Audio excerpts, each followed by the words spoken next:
আসসালামু আলাইকুম। গতদিন আমরা আমাদের পেঁপে বাগানের পোর্শনটুকুতে যত্ন নিছি। আজকে কমলা আর পেয়ারা গাছের পালা। আমরা সকাল সকাল মাঠে চলে গেছিলাম নিরিন নিয়ে।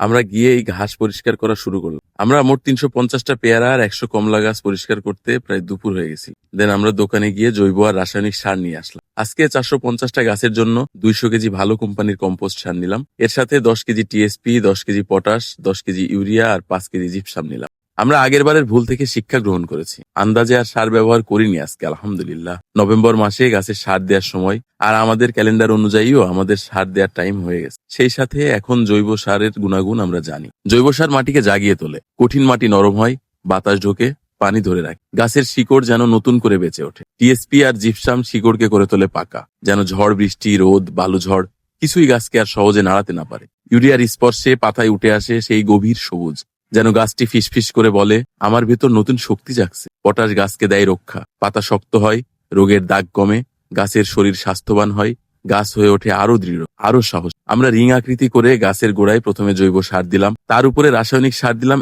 একই আকৃতি। অবশেষে আমাদের সার দেওয়ার কাজ শেষ হলো, আলহামদুলিল্লাহ। আমরা আগামীকাল সেচ দেবো ইনশাআল্লাহ। চাষাবাদ শুধু মাটির কাজ না, এটা ভালোবাসার কাজ। যত যত্ন দেবেন গাছ তত বেশি প্রতিদান দেবে ইনশাআল্লাহ। আজকের এই পুষ্টি আগামী দিনের ফলনকে করবে আরো পরিপূর্ণ, আরো সুন্দর। সবাই ভালো থাকবেন, সুস্থ থাকবেন, আমাদের জন্য দোয়া করবেন। আল্লাহ হাফেজ।